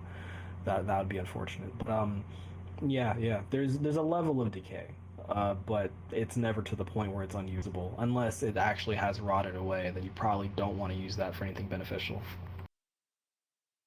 Do you happen to know of any formal scientific research that has been done on any of the herbal concoctions similar to the way that it's been done like Chinese traditional medicine? I think there they found that some of it doesn't necessarily do anything that they could see, but in other cases there was definitely some kind of surprising, beneficial, measurable health effects and stuff like that. Do you know of any studies that have looked into this at all? I don't, and I think part of that is just like I'll say endemic to my profession within this because I'm primarily a conjurer. So in terms of making medicine, I don't do that myself. I don't. Yeah, understood. Awesome, thanks. Um, yeah, another thing that I thought was very interesting was the mention of secret societies, right? Could you say anything about the relevance of a secret society to like an ordinary individual, like an average person that is not a member of them? Like, would they notice anything, have any kind of interactions, or be at the effect of what they're doing, or how would we think about that? Yeah, so generally with like okay, so usually there is some like level of iconography or specific hand signs or wave, even just the way some people dress could kind of tell you that they're involved in something. But usually it's kind of it's kept secret enough to the point where you likely wouldn't think about it. For instance, some traditions will have like certain necklaces that they give out, which is showing that you have passed the initiation and you are now a fully fledged member. Or they might have a specific, like even like bandanas, or oh, this is a very prevalent thing you see in hoodoo, but like do rags or like wave caps or things like that, or like if you're maybe video calling someone and they're wearing like a specific head covering, or if it's or even if it's someone who always when they leave the house they always have their head covered. Usually there's a spiritual reason for that because the head is like the conduit between two places. So if you don't want too much activity, you would then cover your head so you don't have anything that like follows you home or something like that. But in terms of like your average person interacting with these people, they likely wouldn't notice anything, really. Even in terms of like spiritual work being done or this person having been consecrated to some effect, they might like have a general sense that there's something different about the person, but it wouldn't be enough to the way it's like perceptible. Like, even in my case, like I've had multiple jobs since I've been practicing any form of spirituality, and even particularly hoodoo, and the only time that people tend to sense that I have some type of different religious beliefs is if we, for whatever reason, talk about anything spiritual, so to speak. And then the way that I talk, like, wait a minute, what does this guy actually think about? Like, what's his worldview? And then we get into it. But before that, like all of us just seem like average people. Yeah, so it's really like not part of the modus operandi of these secret societies to be very public about the things they do. It's really, I guess you mentioned it already, the lodge practice kind of thing, getting together, working together on certain things behind closed doors, right? Something like that.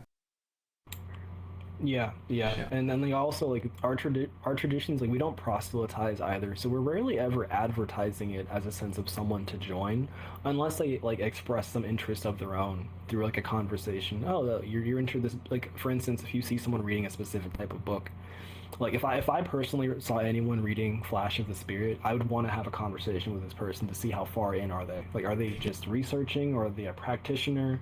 But generally speaking, like even when I talk to people of other religious beliefs, I have no reason to try to espouse mine as like, hey, you should go do this, because it's not for everyone. So I understand that. Yeah, very interesting. Thanks. Let's see if anybody else has any questions in the meantime. Of course, feel free to come up here. I I do have a friend that DM'd me some questions, so I can go through those. Go ahead. So the first one's a bit of a long one, but it's asking about pending manifestations that I had described from for a friend of mine who took the ritual bath. He asked, "Do you believe that manifestations are kept in the chamber in quotes until the ideal conditions can arise, and that the spirits are essentially waiting around until the dirt is cleaned or the opportunity arises?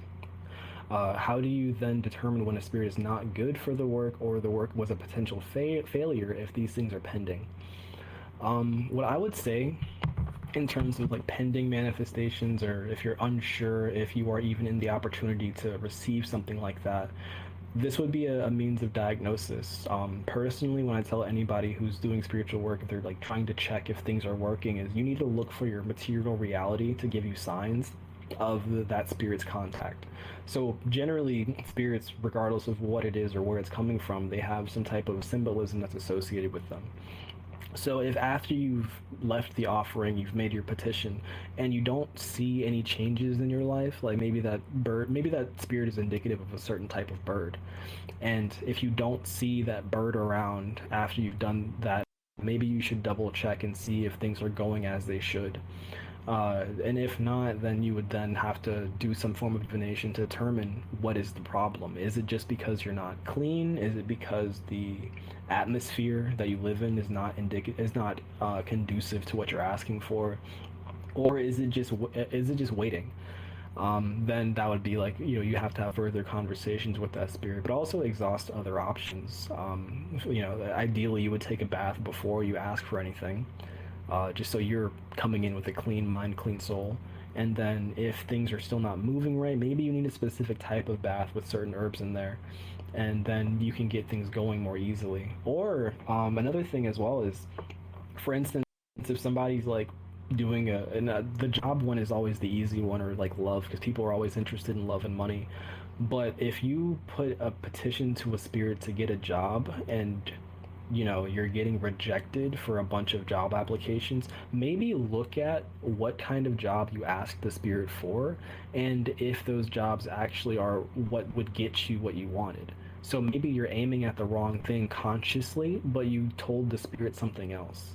So, and a specific instance of this would be, if you're talking about wanting to get a job where you're helping people, and well, what does that spirit define as helping people? What does that spirit hold as like the bastion of being a good, compassionate person for the world? And if you're taking that idea, like let's say you go to the Crossroads Man and you want to help people, well, he's usually dealing with things like knowledge. And if you want a job that you're going and maybe you're working at a hospital, he's going to look at that and say like, look, that's cool, but that's not really what I'm about. So then maybe you have a different with the spirit that you need to diagnose. And I do have some other questions from him as well. Yeah, I mean, throw in another one. I have a couple more, but we've had a couple of mine so far, so feel free to go on. Okay, and then another one that he asked was, can people receive readings from you to determine which spirits are more ideal for them to work with, or pursue learning about this more? I would say that this is, if I were to do readings on this would be like, it's possible for sure. But it is something that I'm still experimenting with. There's another divination technique that I've had started learning using cowrie shells that would kind of point towards certain types of spirits that people should work with or stay away from. But it's also something that I'm still experimenting with before I would like necessarily have full faith in this. Primarily because like in our tradition, faith is built. It's not something you give blindly to anything. It's something that just because it worked a couple times does not mean it's going to always work. So you have to continue testing and experimenting to make sure you get the best way of doing things. But I have had a couple people ask me like, okay, what types of spirits would work best with me? And then through divination, I have been able to get them closer to a more conducive relationship with spirits. That has been possible. It's just something that I'm still experimenting with. So if that was like a service, I wouldn't necessarily offer it as a service, not yet at least, but it is something I'm working on. Yeah, again, very interesting. Thanks. Any more questions on your side? Yeah, he sent me 3 more. All right. So yeah, sure. One of the questions he asked was, what are your thoughts on herbal blends and oil blends sold by occult shops? And for me, I would never say you should not use those, because maybe that is the most economical way of you getting certain ingredients you wouldn't be able to get otherwise. But I will say they are definitely less potent than the things you make yourself, because there's no interaction between the original practitioner and the ingredient itself. Generally speaking, in occult shops, a lot of that stuff is kind of just thrown together. I've noticed that in general. Like if they say, "Oh, this is I'll say black cat oil," coming from some shop that is like it's mass produced, and they just put it there on the shelf. There's there's rarely ever a relationship between the original practitioner that made it and the finished product itself. Usually, if you get someone who's really serious about selling properly consecrated oils, those things take time both to make and to ship to you. Like there's this one colleague of mine, and and I'm gonna give him a quick shout out just because he's really great at this. But his name's John. He works at this shop he runs called Coil and Bloom Conjure, and his like backlog of things is so long because he takes the work seriously, and people have had their entire lives changed because they've used his work. It's because from the moment he gets the ingredients to like the moment he starts making whatever oil to even after it's shipped out, like he's always consecrating, praying, and actually working with the spirits of these ingredients. And a lot of people who are in these occult shops are not doing that with even remotely the same level of dedication. So for me, that is like that's how I would see it. Like again, I would not say they're not useful in any way, shape, or form, but there's a very stark difference from something that was put together and something that was prayed for. That they're almost night and day, honestly. Yeah, can only agree. Seems to make sense when you're gonna do this kind of stuff. Why not make it yourself first of all? But if you really can't, the only reasonable option seems to be somebody who's really putting in the work. It makes all sorts of stuff click for you while you're working on it, and I think that goes for anything, even non-esoteric stuff, right? Um, the more you do it yourself, the better it's gonna stick, at least, and work, I think. Yeah, the thing I wanted to really quickly ask about, as somebody who is really interested in spiritual baths, I'm kind of curious, what can I learn, with how spiritual baths are applied to showers? Because that's something you've mentioned already a couple times. Yeah. So there's a couple different ways that one could do this. In one case, you could have the prayed over herbs just like in a bowl next to you, and you could literally just rub the herbs on yourself as you take the shower. The way that I usually do it is I will make the bath in like a teapot, and then ideally you don't do this with like boiling water. Never do that, obviously. But once it's cooled down, I'll take the shower, then I'll take the teapot and pour the bath over myself while I'm in the shower.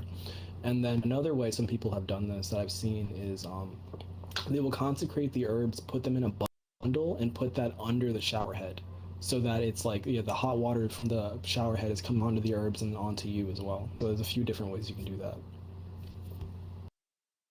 Yeah, that's so cool. Awesome. Thanks for sharing. Yeah, any more questions from your friends or students? Yeah, I've got three more from my friend. So he says, spiritual literacy seems to be a concept that keeps popping up. Where so many nuances are required to interpret messages, develop good tools, and primarily be a good practitioner. Do you learn this primarily from the spirits, or is this more orally passed on to you? It's a mixture of both, I would say, but I think the best route to go with this is going with the practitioner who's been doing this for a while.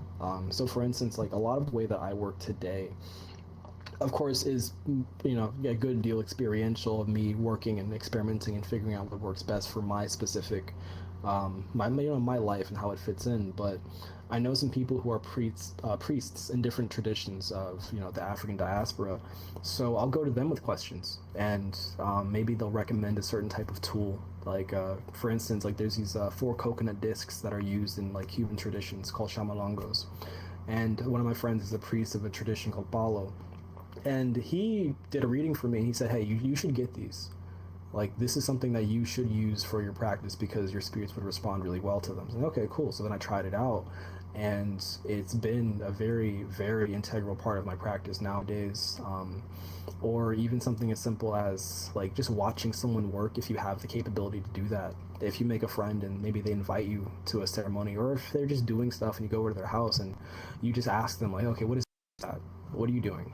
Okay, sure. And then you help out. Then usually you want to help out as well, because these traditions they're mostly learned by doing and by being guided by somebody else. So yeah, a lot of it is going to be learning from somebody who's been doing it longer, or and if not your tradition specifically, maybe like you're just learning how they do it in theirs, and then you would then essentially translate it into your own tradition and how you operate.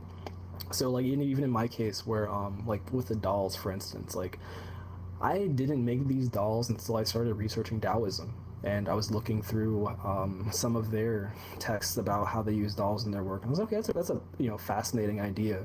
I'm going to translate this to my tradition and make these dolls, and then use them, how we would do my tradition. So a lot of it is going to someone, doesn't matter what they're doing, but going to someone who seems to know a bit more than you, and then just having the humility to ask a question and understand you don't know everything. And then whatever they tell you, yeah, you have to experiment with it. Don't take anything at face value. If someone tells you, hey, this herb is really good for this thing, go test it. Not just once, test it multiple times before you fully accept what they told you. Because it may work in their context, but it might not work in yours. Maybe your spirits don't like that herb. But yeah, like having other people to talk to is like integral, because these are community traditions. This doesn't happen just in someone's bedroom. Like that doesn't work out, and you hit a very obvious plateau if you're not involved with other people. And I think that's really the most important aspect of it. Yeah, very good points again. Yeah, kind of forgot this is usually the first question I start with.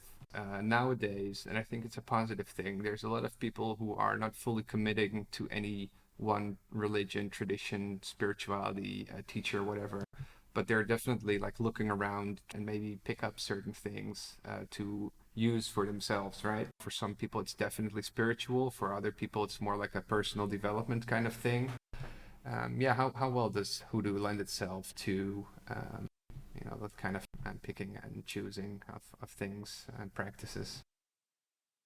Yeah, so this is prevalent within, like, in Hoodoo in particular, it's not exclusionary in the idea of there are things that are off limits from other traditions. So if you happen, and of course, like, that level of mixing and matching would depend. For instance, like, I would never use, like tantric mantras with one of my crossroads spirits, because he'd look at me like, what are you doing?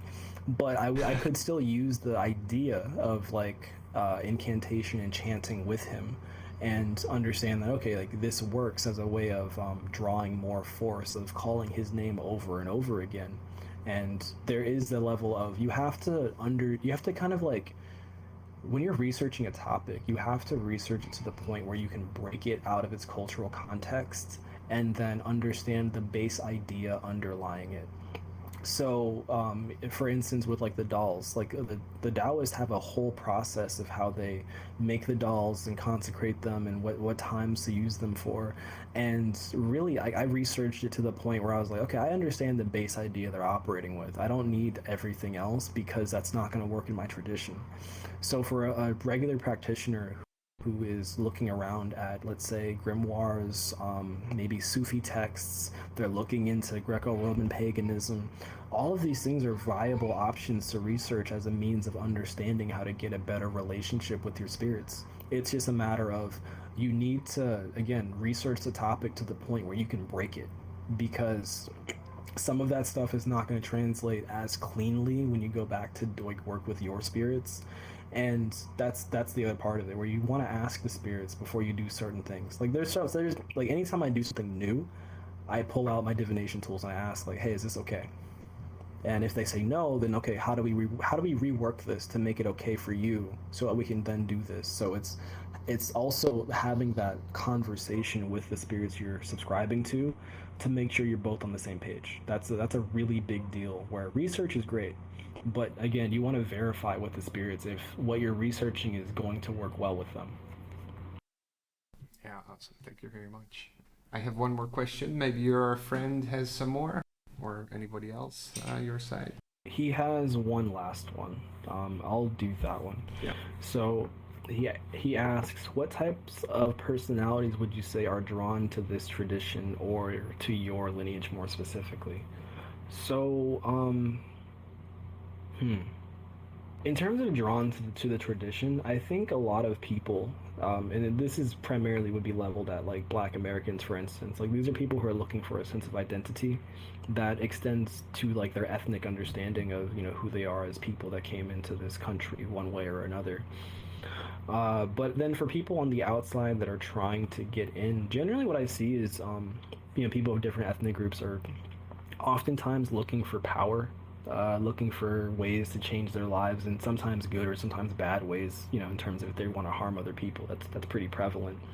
And one of the reasons for that in particular is because, like, with the history that ATRs have of being one of the forces railing against, like, colonialism and slavery, is that within our traditions we have the understanding that spiritual violence is a necessity, just to at least know, like, just in case something were to happen where your life could be in danger, you should have a means of protecting yourself. It's the same idea of, owning a gun. Hopefully you don't have to use it, but you have it just in case. So some people kind of see that, but they don't understand it within the historical context. So then they join the tradition looking to harm people, which is not super common, I'd say, but it's common enough to where, like, a lot of practitioners are a little skittish of people outside of the ethnic group coming in, because they're wondering, like, what are your real motives? Like, for instance, like, there's this one woman that I met online who was learning about hoodoo, trying to practice it, but it's because she wanted to use a love spell, like, on someone. And I kept telling her, this is a bad idea. Don't do this, because she was doing it for the wrong reasons. This is a man she didn't really know, and she didn't listen to me, and then she got what she asked for, but then, 4 or 5 months later, she realized she didn't even like the guy that much. So there's a lot of, like, I'll say, cultural understanding that comes with our specific history, that, like, if you're able to put aside whatever cultural lens that you came with, then you can learn perfectly fine, no problem. But if you're looking at it as, like, a tool to be used, then that's usually where issues occur. But then you get some people who just have, like, a, even if they're on the outside of the, I'll say, the ethnic group, they do have a general love for it, because they see, like, the community that we're able to sprout up out of almost nowhere, what it seems like there's kind of like a hoodoo renaissance happening right now, where people are writing books, they're teaching classes, they're I mean, even here doing lectures, right? Like, these types of things didn't exist a decade ago. A lot of them didn't. And in some cases, these things are a necessity for people to kind of have something that showcases that, hey, like, we're here as a fully fledged tradition and we need respect just like everybody else. So you get some people who see that drive and passion for a sense of self-identification, not allowing other people to define who and what we are, and they're like, wow, I really resonate with this desire to be myself, desire to be understood and respected for who I am, and they're not finding it elsewhere. So then they come to ATRs, and a lot of ATRs are based around the individual. Like, what do you specifically need? How do I help you have a good life? And if they're not finding that elsewhere, then they end up over here with us, because we're oftentimes the only tradition they have accessible that really allows them to be themselves. So there's a few different ways that people come into this. But in terms of, like, my lineage specifically, so with conjurers, these people are witches. That's usually how it comes about. Like, just say it full bold face, mask off. Like, these people tend to be witches, so they have some very strong relationship with the dead or spirits of nature that is different from even just I'll say, the orthodox version of hoodoo. And they're a bit disillusioned with I'll say, the Abrahamic form of it, and they realize that there's nothing wrong with it, so to speak. It's just not right for them. So that's usually the types of people that end up in some way, shape, or form being taught by me more directly. Kind of the heterodox understanding of, there's 1,000 ways to skin a cat, so let's figure out which one works for you. That's usually what my lineage ends up being. Yeah, my last question, this I guess is a bit of a personal interest of mine recently. Wherever in the world you look, people have their customs regarding ancestors and also the belief systems that underpin them. Yeah, there seems to be, like, many different reasons and conceptions on why this is important, why it should be done, how it is done, and so on. And you mentioned a couple, but I was wondering if you could say any more on this. So first, I would say, like, I think the most important understanding is that they're the reason you exist in the first place.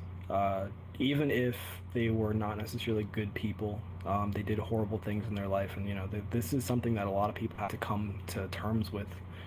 And I'm not going to necessarily denigrate anybody for having unseat, like maybe it's not so good ideas about some of their family, especially if they knew them in life and they might have abused them or things like that. But when it comes to our traditions, we understand that when they pass on, and if they still have problems, those problems might show up in other people's, like in the lives of the descendants. So one thing that we're doing other than giving reverence is essentially propitiating the spirit so it no longer harms people. So if you have someone, like, let's say this person was an alcoholic and they died a horrible way, we believe that that spirit is then going to cause somebody else to go down the same path if they're not stopped, which most people don't go the forceful route in terms of their ancestor, again because of that kind of like elderly respect. So instead, they find ways to get rid of the alcoholism as a endemic quality to that spirit's soul now, and then they would target specific. Target is more like a, I'll say, general word of like be specific about who they're praying for.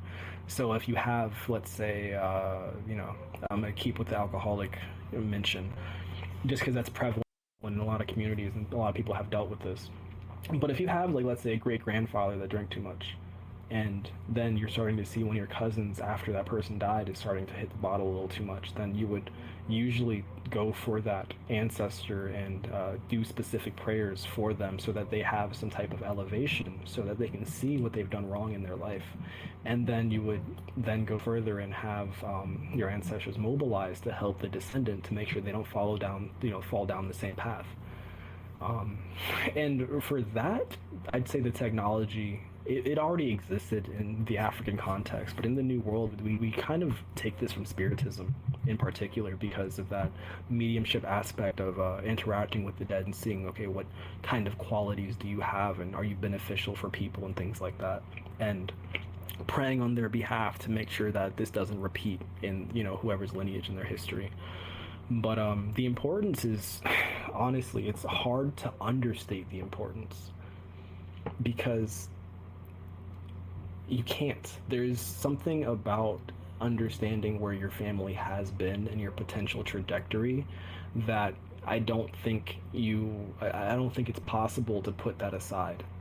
At least not in these traditions, but primarily because, if they say no, you're not getting anything done. That's another big deal. But yeah, that level of reverence and respect is necessary, and it's a level of humility as well, with understanding that you're not the the smartest, the strongest. You're not the most capable without them. If they didn't exist, you wouldn't be here in the first place. So if anything, they at least deserve a nod of respect and maybe a place and some offerings, because everything that you've been capable of doing is because of their sacrifices. So that's just kind of the philosophy around it. So literally, they are integral to us, just as the idea as God is integral to our theology. Like, regardless of how you feel about it, none of this would happen without them in the first place. So it's upon you as a practitioner, once you get to a certain level, to put aside how you feel about a lot of stuff, because it doesn't matter. In the end, it doesn't matter, because it takes away from the practicality of, if you're arguing with yourself and your spirits all the time about X, Y, and Z, you were like this when you were alive and I don't want to do this, you're not going to get anywhere, really. You're going to hit a plateau, and the blessings will stop, and the flow will stem eventually. So it's important for practitioners to really come to terms with it and do the work themselves to change their mind about things and understand that regardless of what they went through, regardless of what they did or what you went through, that you can all move forward together. All that stuff happened, but it doesn't have to continue happening. You don't have to continue carrying it into the next day, the next month, the next year. And you can all have a better existence together and, continue helping the family. And this is I have so many specific stories about this. But I had one day years ago, I was sitting at my ancestor altar and I asked for financial advice. And some spirit came through that looked like Ben Franklin. And I was very confused, but not to the point where it was like, well, he's, I was like, well, he's got to be my ancestor, because even though I'm black and he's white, he came to my ancestor altar. Okay, well, what do you want to say? You're here. Why not? What's up? and he gave me financial advice. So I sat down and wrote that in my notebook and I put it away. And then years later, I got a reading from a different hoodoo, and he stops for a minute. He's like, "Hey, I don't know who this guy is, because again, he's a black guy. I'm a black guy, so he's just like, there's this Ben Franklin looking guy here, and he wants to talk about money." And I just kind of giggled because I knew who he was. I knew exactly who he's talking about, and that guy, he may have been a slave owner in his life, but he is now repenting for the things that he did and trying to help his descendants live better. Am I gonna get in his way? No. I got things to do. And if he wants to help me, then why not? That's fine. We can at least agree you did bad things. And because of that, we can both have a good relationship now. That's an incredible story. Yeah, very cool.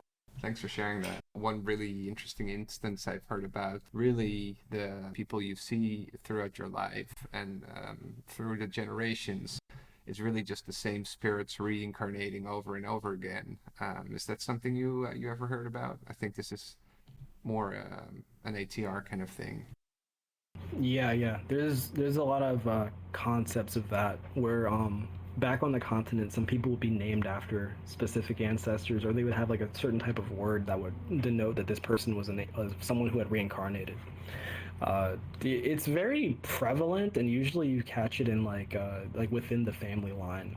That's usually how it comes about, and you get into the strange thing of like, why does that kid know this? Right? Like, why does that kid know how to play? Like, for instance, like one of my daughters is really good at playing piano for a 1 year. Well, she's almost one, and it's like she understood it as an instrument and not a toy. That's a little weird. You've no yeah, like you have no concept of what a piano is, but here you are playing notes as if you know what a power chord is. Like, why do you know what a root and a third is? What is this? So yeah, there's a lot of like stories like that, or like priests coming back into the world because their lineage needs this, because the spirits associated with that lineage aren't being taken care of, or a lot of it is based on like necessity. Usually, if there's an ancestor reincarnating, it's for a purpose. It's because there's something that needs to be done in their life. So for the religious people, their job is to kind of like, one, define who this ancestor is, and two, define why are you back. Like, what? Not in the sense that you shouldn't come back, but like, what's your purpose? Like, what is the reason you decided to come back into the family? Because obviously there's a reason. So let's see what's going on. Yeah. Yeah, super interesting stuff. Well, we could go on for hours. It's been 2.5 hours now. Your family's been very patient. I think it's time to end the session. My wife sent me a picture of they were streaming it downstairs on the TV. I think this is hilarious. Awesome. Yeah. Well, again, thank you so much for this amazing time. Let's give one more round of emojis, applause, whatever works, folks.